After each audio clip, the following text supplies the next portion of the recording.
Hi all, and welcome to my channel, Fred Makes Things. Today we are doing a mini haul video of a couple of things that I picked up from Sewing Parts Online. There will be no timestamps in this video because it's just me showing you what I ordered from them, why I ordered from them, and kind of initial thoughts on Sewing Parts Online. Before we get into the substance of the video, I do want to say hello everybody. Hello new subscribers. Hello OGs. Hello to anyone who's clicked on my channel for the first time, and anyone who's been watching but is not subscribed. You are all so very much appreciated. And your comments, especially about Sewing Parts Online, or the 3 different things that I picked up from them, or other kinds of notions or feet or whatever that you think I should take a look at. All of that is really appreciated and welcome down in the comment section. So this is the 3rd time I've tried to film this video. I've rambled the first few times because my original plan for today's video and my original plan for talking about this stuff shifted. So if you saw Monday's video, you know that my Sewers Club project box, which was the original plan for today, was not delivered to my house. Mail says it was delivered. It was not. If you hear birds in the background, I have windows open and they suddenly became chatty. But it says on Saturday that my box was supposed to be delivered. It was never delivered. I tried to submit like a ticket or a report or something today letting them know that it wasn't delivered. USPS know that it wasn't delivered, and that part of their website, their portal or whatever, is down. So I'm going to try again in a little bit, but I do not have high hopes for my Sewers Club box to arrive in time for a Wednesday video. So we're talking about a mini haul instead. Yeah, so I tried out Sewing Parts Online for the first time. I swear, like, I don't know why those birds are going nuts, but they are. I am not going to take my frustration on life out on the birds.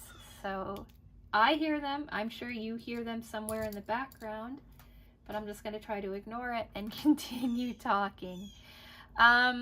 So yeah, I've tried I've heard about Sewing Parts Online. I've seen people mention them online. Some of the creators that I follow mention like ordering from them. And when I decided that I wanted to try out a couple of different feet for my sewing machine, I decided I was going to give them a try. I looked other places, but what I really liked about Sewing Parts Online is that you can put in your like sewing machine model number, or you can like pick from a list of what they already have, and they will kind of show you what they have available for your machine. I have a Husqvarna Viking E20.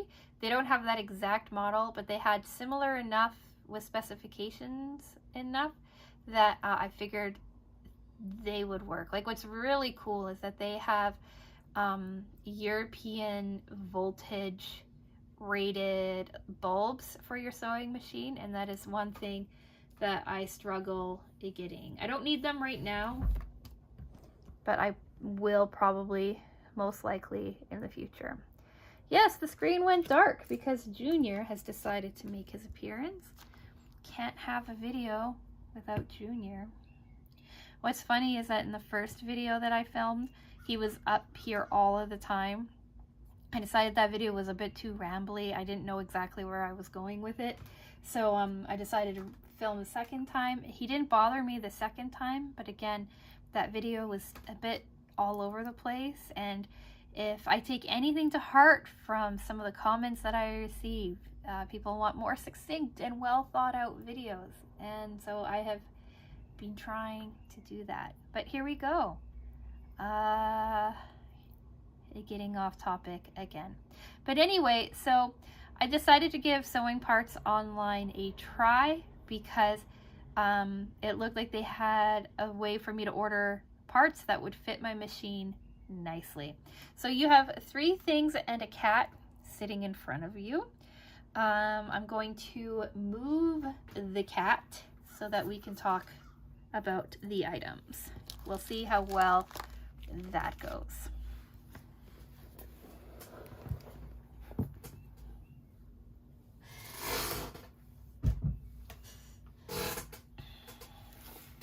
That wasn't too hard. We'll see if he comes back.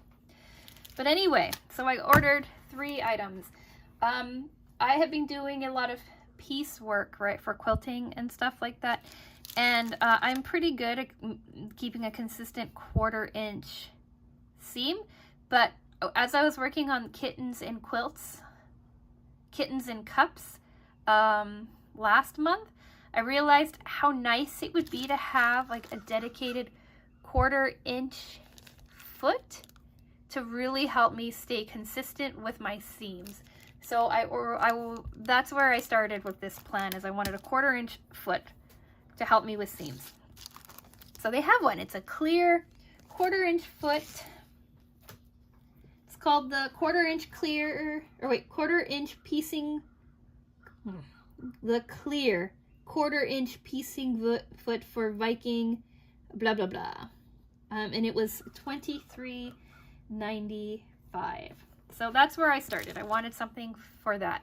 Then I also wanted to stitch in the ditch foot, because in some quilting areas that I've seen, they talk about how these work nicely for binding. So I wanted to see if this would help me with my quilt binding. And so I ordered this. This is called the 1/4 inch clear stitch in ditch foot, also by Viking, with a bunch of numbers after it. So I thought that might like help out. And then like that has like a fun like little thing on it, right, which I assume is the stitch the ditch part. There are instructions, so I will read that. And then thirdly, I was kind of wandering around on their website, seeing what else they have, seeing what else I might want to pick up. And I decided I wanted to try out a left-handed ruler as well. This is a 12.5 inch by 6.5 inch ruler. I don't have a ruler like this. I have some square rulers, some square grid rulers. I have a 2.5 inch, 3.5 inch, 4.5, 6.5, and 9.5 inch square rulers. The 2, 4, 6, and 9 came as a set. And then the 3.5 inch one was separate, and I lost the 2.5 inch one. I don't even know where it is. But I use the 3.5 inch one all the time, sometimes the 4.5 and up and up. But sometimes I need to cut longer strips that are longer than 9.5 inches.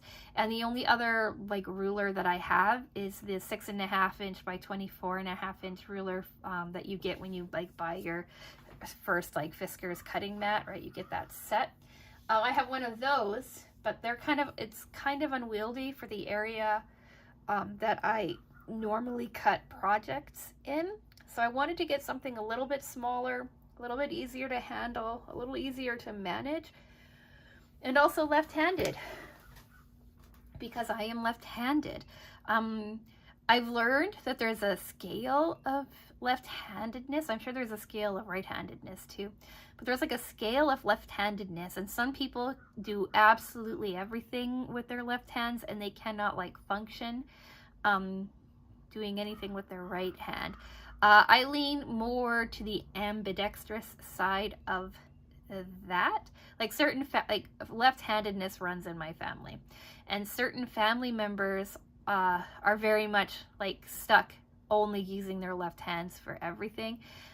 They have like their computer set up for left-handedness. They have like anything they can get left-handed, they get left-handed, and luckily I am not like that.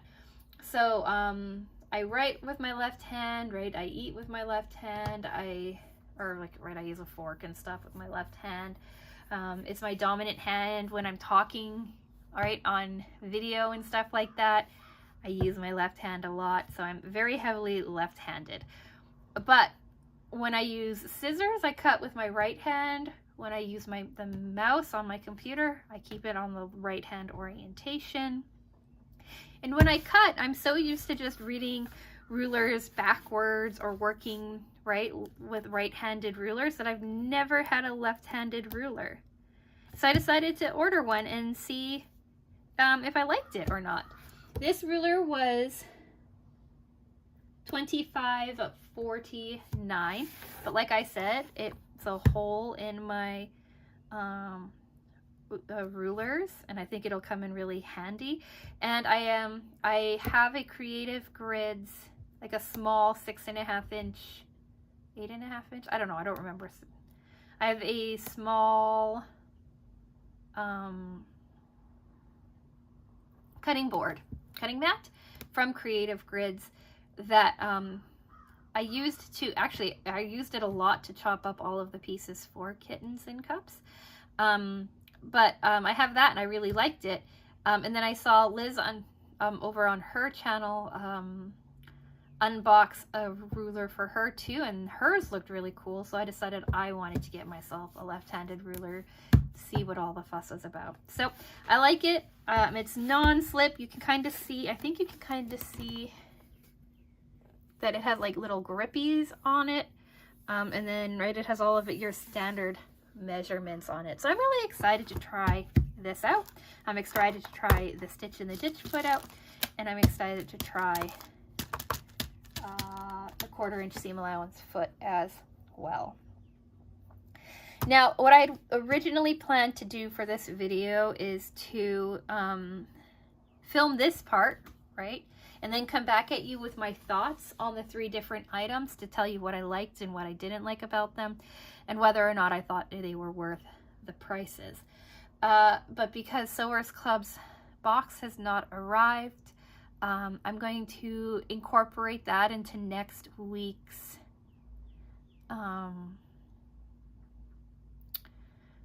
quilt update video, because all 3 of these are really designed to help me work with my quilts.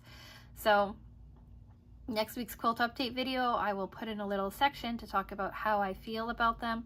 And then in July, I'm going to be doing like a notions kind of roundup video. I think things are happening in my world, so we'll see what July looks like. But I'll give further thoughts on them then after I've used them for a while. My initial plan was to actually get this a month ago-ish, 3 weeks ago, and give myself a nice amount of time to talk about it, film the unboxing and then have a nice amount of time to work with it and talk about it and then come back and chat with you all. But that didn't happen. I made the order on May 8th. The website says, I can't quite remember, but it was the standard 3 to 5 processing days, and then 3 to 5 shipping days. So I thought I will most likely get this video or this box 10 days, 2 weeks after ordering it. So I was expecting it mid-May, but by the end of May, I had to email them and be like, where is my box or my order? I gave them 3.5 weeks between when I ordered it and when I sent them an email. And shockingly enough, the day I sent the email or the day after I sent the email, I got a notification saying that my stuff had been processed and was now being shipped. So I thought that was interesting. And then as the tracking told me my package was going to be arriving, this came on I think Friday or Saturday. As they said my package was going to arrive, I got an email saying, congratulations, we've looked into it and it looks like your package has shipped. And it could just be me and a suspicious nature, but it feels really convenient that I send them an email and then my stuff gets sent out and then they send me an email a week later saying, congrats, it's on its way. So I don't know if it was coincidence or if they're yeah, okay. I don't know if it's me. I don't know if it's them. I don't know what was going on, but I finally got them in, and this is the video you're getting instead of a Sewers Club project unboxing. So, with regards to this unboxing, the Sewers Club unboxing, when that box arrives, I will do an immediate video. Like if it arrives Wednesday, you'll get a bonus Thursday video. If it arrives next week, you'll get a bonus video possibly next week. If it arrives and I have nothing happening on Monday, it might be my Monday video. I don't know, but as soon as my Sewers Club box arrives, you will be getting a video for that. For these, like I said, if you want to see how I like them, come back to next week's video for the quilt update. We will talk about what I like about them, and then in a couple of weeks time from there, when I've been able to work with them for a month or so, we will talk about them in more detail as well. So let me know what you think about what I ordered. Have you used these kinds of things before? Are there other tools and things you think I should try out to make my life easier? I'd love to hear your thoughts down in the comment section. Do you order from Sewing Parts online? What has been your experience with them? Did I just fall for some Instagram hype, or was it just kind of like a weird one-off occurrence? I'd be really curious to hear all your thoughts about that as well. And maybe think about subscribing if you're still here at the end of the video. I don't normally do videos or too many videos like this. I usually do like crafting, box, sewing stuff, unboxings. I do projects, some crochet, some sewing, some cat related content, all of that fun stuff. I have no idea what's in my future as far as videos go. I know Mary Maxim project review is on Friday, and I know that the quilt update video is on Wednesday, but other than that, my Monday and Fridays and all of that jazz are pretty open to the powers that be, we'll say. So yeah, I think that's all I have to say in this video. Let me know what you think down in the comment section. Hopefully it's kind. Like the video if you've made it to the end. And I am going to go. So with all of that being said, I'm going to say thank you so much for watching, and I will talk with you again soon. Bye!